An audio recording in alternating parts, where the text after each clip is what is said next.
Vamos a conversar con nuestro siguiente invitado para hablar de la coyuntura política electoral. Carlos Fernández Fontenoy, docente de la maestría en ciencia política, con mención en gerencia pública, ¿no?, de la Universidad Antonio Ruiz de Montoya. Señor Fernández, ¿qué tal? ¿Cómo está? ¿Cómo está? Gracias por acompañarnos aquí una vez más en Radio Exitosa. Avanza esta segunda vuelta electoral, por lo menos la campaña. Vemos que Pedro Pablo Kuczynski ha regresado. No sé si usted coincide o no, pero yo lo veo bien de salud, por lo menos dentro de lo que lo conocemos. Se había puesto en tela de juicio esto y respondía justamente a su presencia, estar en Estados Unidos, según lo dejaba entrever la señora Keiko Sofía Fujimori. Es parte, digamos, de los idas y vueltas, dimes y diretes de esta segunda vuelta electoral, ¿no? Y a esto se suman también los sondeos de opinión que están apareciendo profusamente y van a seguirlo haciendo durante estos siguientes días. No hay nada definido, aún no podemos adelantarnos en señalar de que hay un claro ganador o hay una ventaja que puede darle quizás cierta confianza al que esté en primero o en segundo lugar, ¿no? ¿Cómo lo ve usted? ¿Cómo lo aprecia? Yo creo que hay un empate técnico todavía, pero con una tendencia que viene de atrás de PPK de ir subiendo. Ya. Digamos, si vemos el asunto en términos de tendencias, yo creo que PPK tiene, digamos, una situación más favorable que Keiko Fujimori. Luego, esta última semana, como tú mencionas, con PPK fuera, creo que se ha dado su respiro. Sí. Y su descanso también merecido, yo creo, está con su familia. ¿Usted cree que es injusta, mezquina la crítica que se le ha hecho por su viaje en estas circunstancias de segunda vuelta? Sí, yo creo que ha sido un poco dicho por Keiko para distraer el conflicto que ha tenido con su hermano, que generó mucha tensión. Entonces, una forma de cambiar de tema, digamos, de distraer a la opinión pública hacia otro tema, me parece que ha sido eso, ¿no? Porque si yo fuera PPK y estoy en Estados Unidos y veo que Keiko se empieza a pelear con su hermano Kenji, entonces ¿para qué voy a regresar? O sea, lo dejo que se peleen un rato, ¿no? Ni me meto, digamos, en esta pelea entre hermanos, que ya la prensa se ocupe, digamos, de ese tema. No malogro la discusión, no quiero malograr el escenario con mi presencia. Ya. Y después regreso, ¿no? Una vez que ya bajó un poco la cosa. Ya que se están olvidando ya de la discusión. Y eso de repente no le ha gustado tampoco a Keiko, porque le hubiera gustado que esté PPK ahí para cambiar, digamos, el tenor del conflicto, ¿no? Ajá. Porque ha sido un conflicto, yo creo, que va a traer consecuencias, yo creo, política, porque había una imagen de un frente, digamos, de un partido, Fuerza Popular, de un partido sólido, digamos, bien afiatado, con una dirección única, y todo este conflicto, digamos, nos ha hecho ver que ese bloque está dividido, ¿no? Hay diversas declaraciones de líderes importantes, congresistas, como Becerril, como Chacón, y últimamente como Ramírez, Joaquín Ramírez, que secretario, que dice qué cosa ha hecho Keiko Fujimori, o sea, qué méritos tiene. O sea, está cuestionando nada menos que a su lideresa, a su candidata a la presidencia, y eso refleja, me parece, un conflicto interno que está aflorando en estos momentos. ¿Una desorganización que puede pasarle factura? Yo creo que sí. Hoy día en los diarios, como hemos podido apreciar, se da una noticia preocupante, ¿no? Y nos dice que de los 130 congresistas que han sido elegidos, solamente 30 pertenecen a partidos políticos. Exitosa. Los demás son invitados. Así, 100 no pertenecen, es decir, no tienen ninguna lealtad mayor, no tienen ningún compromiso, no tienen ninguna fidelidad, ¿no? Porque no son del partido, son independientes que han sido invitados. ¿Eso en el papel o en la práctica? En la práctica, ya, ¿no? En la práctica son independientes invitados. En el caso que estamos conversando de Fuerza Popular, ¿no? Estamos frente a una bancada de 73 congresistas, de los cuales solo 11 son del partido de Keiko. Solo 11 de 73. ¿Qué deja entrever eso? ¿Que va a ser inmanejable, un poco leal? Mi pregunta, y creo que la pregunta que se hacen todos los peruanos, es si Keiko no puede manejar su partido y sale un tipo al frente, un congresista de su partido, a decirle, oye, tú no has hecho nada, ¿qué has hecho tú? O sea, si no puede manejar bien su partido, la pregunta es, ¿cómo va a poder manejar a su bancada que ni siquiera es de su partido. Bueno, cuando cuando ganó Ollanta Humala y obtuvo mayoría en el Congreso también, era la primera minoría, ¿no? Es lo correcto, gana Perú, tenía muchos invitados, había muy pocos que eran realmente nacionalistas, y con el tiempo nos dimos no con la sorpresa, sino que nos dio la razón más bien ¿no? De cómo se despedazó esa bancada. ¿Usted cree, augura que algo similar puede ocurrir con la bancada de Fuerza Popular, de la cual tanto se ha hablado y dicho en estos últimos años, de que ha sido muy disciplinada?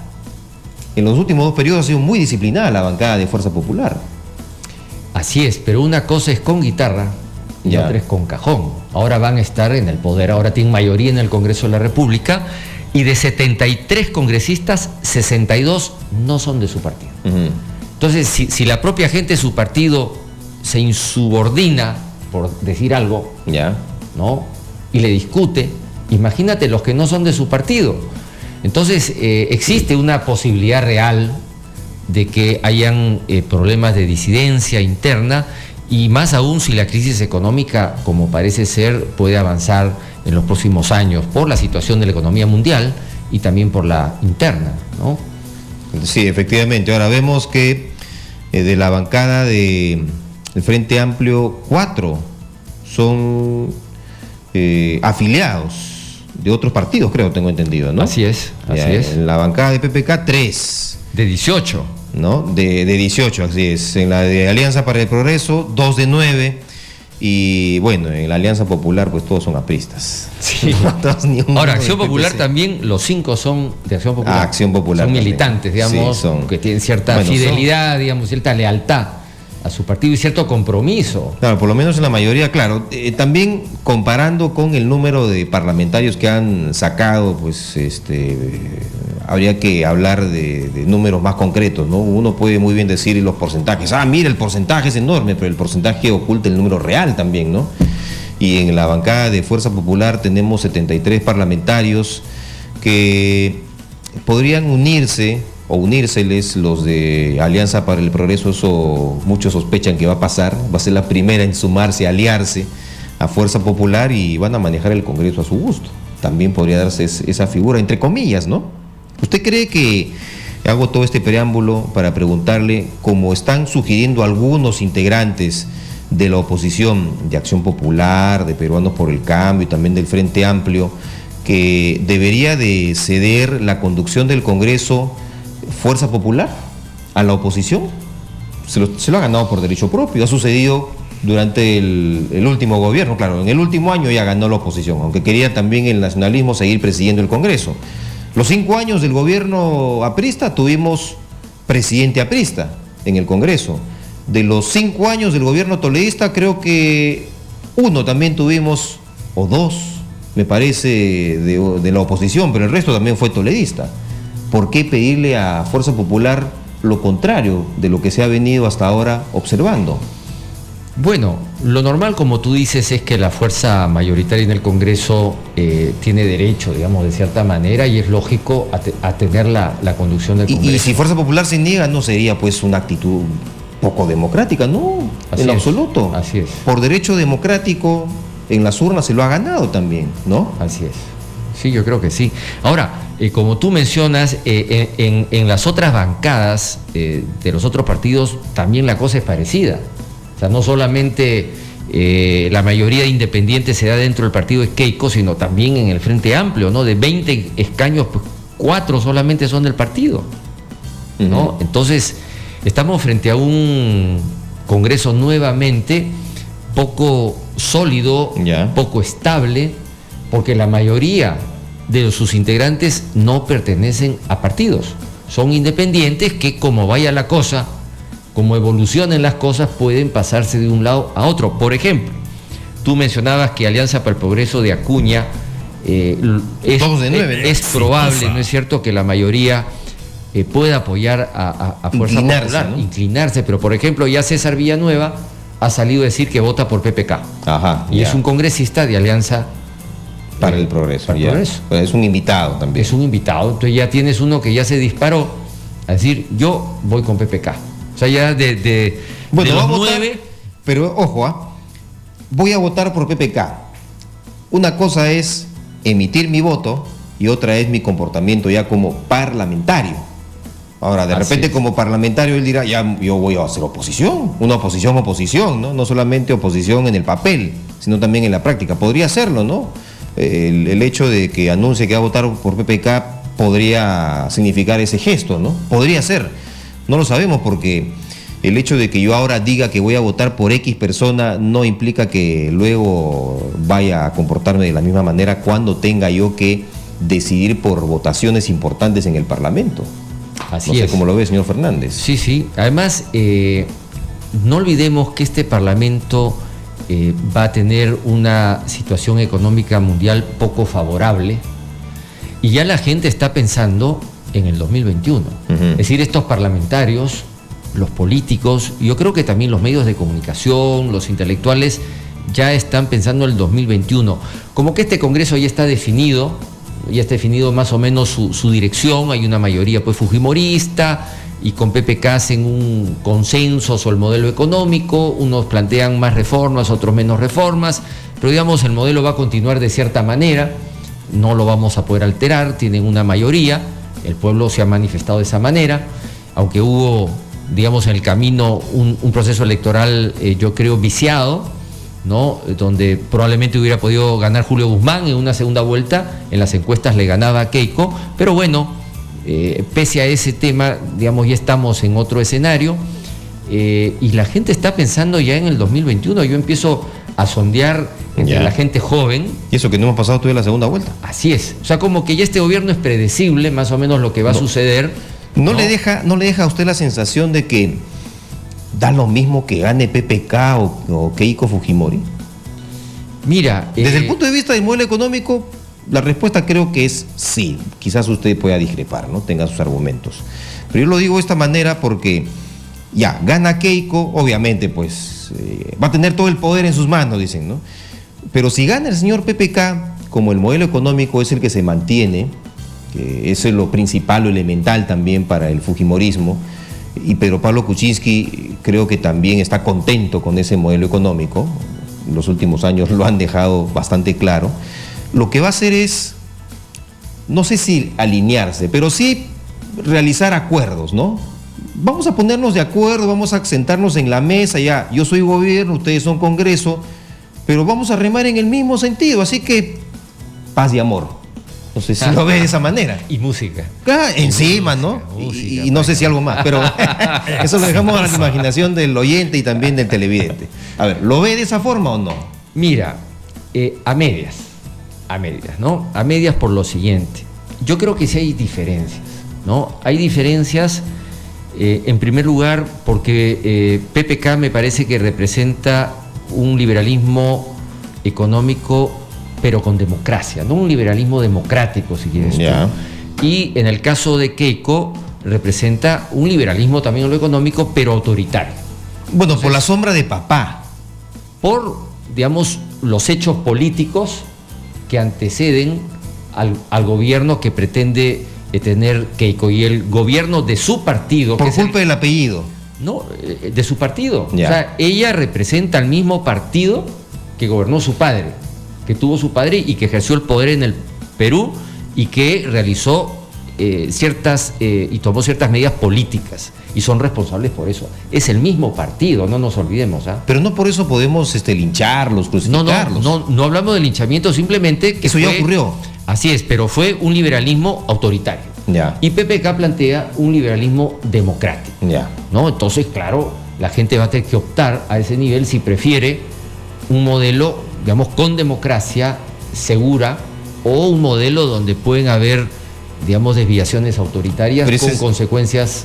Pero es la campaña del miedo que acusan también justamente los fujimoristas, ¿no? Bueno, yo un creo miedo injustificado, dicen. Bueno, yo creo que es justificado por los antecedentes del mismo partido político que ya gobernó el Perú.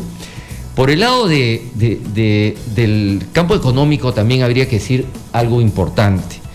El partido de Keiko ya gobernó el Perú. Ya ha gobernado 2 periodos en nuestro país, del 2000 al 2005 y del 2005 al 2010. En el primer periodo recibió la economía destrozada, es verdad, de Alan García. con ayuda del Fondo Monetario y el Banco Mundial, digamos que ordenó la economía nacional, tiene méritos, por eso se ordenó la economía. A un alto costo, por cierto, social, ¿no? A un alto costo social, pero digamos, ya. Pero en el segundo periodo de Fujimori, que tenía como función, digamos, promover la inversión, promover el crecimiento económico, desarrollar el país, fracasó, ¿no? La gestión económica del segundo gobierno de Fujimori fue un fracaso económico.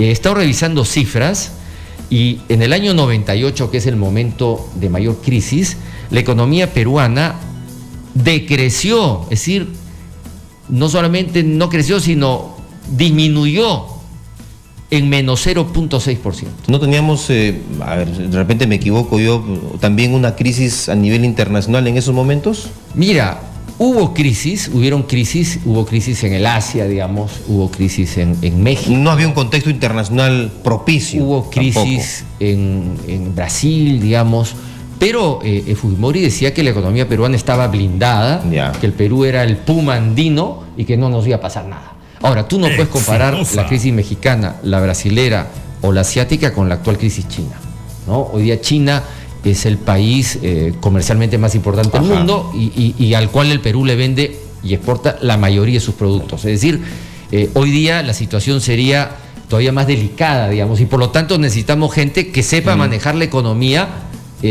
con destreza. Y ellos no mostraron destreza, sino no solamente una mala gestión económica, sino que sus dos ministros de Economía en este periodo, el ministro Vaca y el ministro Hoyguay, acabaron presos por corrupción. Es decir, no solamente hubo una mala gestión económica, sino que además fue corrupta, ¿no? Entonces, ¿eso qué te garantiza que su gestión económica ahora va a ser mejor que la de Kuczynski? En cambio, la gestión económica de Kuczynski, que ha tenido oportunidades de mostrarlo, ha sido exitosa. Entonces yo creo que a ese nivel también hay una diferencia en cuanto a capacidad de gobierno de la economía peruana. Yo estoy tratando de describir cuáles han sido los hechos políticos, ¿no? Y claro que me preocupa el desarrollo y el manejo económico del país en un momento en que China está descendiendo económicamente y el Perú tiene problemas económicos. Entonces uno empieza a tratar de reflexionar sobre cuál ha sido el comportamiento de la gestión de Fujimori y cuál ha sido el comportamiento de la gestión y los resultados de la gestión de Kuczynski. Entonces ahí yo veo diferencias, nos guste o no nos guste. Ahora, si ustedes me preguntan, yo quisiera que fracase o triunfe el gobierno de Keiko Fujimori, a mí me encantaría que tenga éxito el gobierno de Keiko Fujimori, porque el éxito del gobierno de Keiko o de Kuczynski va a ser el éxito de todos los peruanos. Yo quisiera que cualquiera de los dos que gane, u otro que hubiera ganado, tuviera éxito. Yo no le deseo que gobiernen mal. Simplemente estoy recordando, porque es bueno recordar, para poder comparar qué hizo uno y qué hizo el otro. Entonces yo lo que recuerdo es que el segundo gobierno de Fujimori, en la gestión que tuvo, fue muy mala. Y no solamente muy mala, sino que dos de sus ministros de Economía terminaron presos. Y eso no es mentira, eso es verdad. Ahora, que a unos les puede gustar y a otros no les puede gustar, bueno, ya no es un problema nuestro. Ahora, Kuczynski también tiene una serie de limitaciones, ¿no? Porque él va a insistir en un modelo económico en el cual la mayoría de la población no está de acuerdo, ¿no? Según las últimas encuestas que he leído de GFK, el 69%, 70% de la población quiere un cambio de modelo económico. Y ni Keiko ni PPK lo quieren hacer. Del 70%, el 40% quiere un cambio moderado y un 30% quiere un cambio más radical. Entonces, ninguno de los dos candidatos, digamos, está sintonizando desde esa perspectiva económica. ¿Están cómodos con el modelo económico, con la Constitución del 93? Yo creo que sí, y eso los va a acercar. O sea, aquí tampoco se trata de que se pongan a pelear, sino yo creo que este Congreso tiene que ser un Congreso de concertación. Tiene que ser un congreso donde se traten de aprobar leyes que resuelvan los problemas de todos los peruanos, de todos los que han llamado, de todos los que sufrimos hoy día la delincuencia, la violencia, la corrupción. Esos son los enemigos del Perú. Pero eso no quiere decir de que uno también tenga que reflexionar y recordar cómo fueron las cosas. Correcto, muy bien.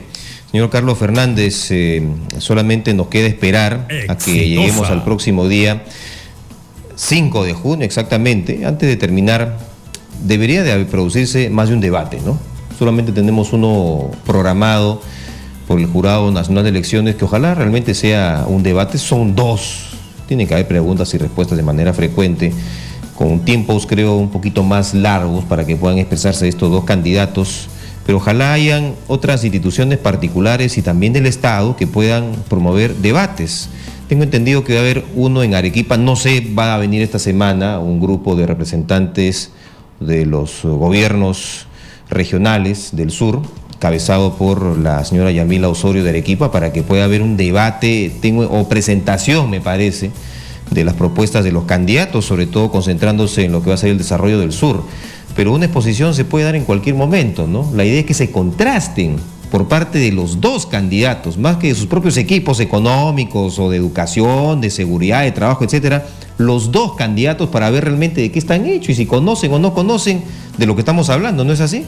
Sí, yo creo que es fundamental en toda democracia que hayan debates entre los candidatos, y sería mejor todavía si parte de su equipo de gobierno debata sobre temas fundamentales. Ajá. Que ya lo están haciendo de cierta manera, pero no en lo de forma desordenada, inorgánica. Así casi, es, ¿no? Yo creo que deberíamos de fortalecer la democracia haciendo que debatan también los que van a manejar los diversos sectores del país, y que veamos sus propuestas de solución a los problemas nacionales. Esperemos que eso suceda. Muchas gracias nuevamente por estar con nosotros. Gracias a ti. Listo, muy gentil por compartir estos minutos aquí en Radio Exitosa.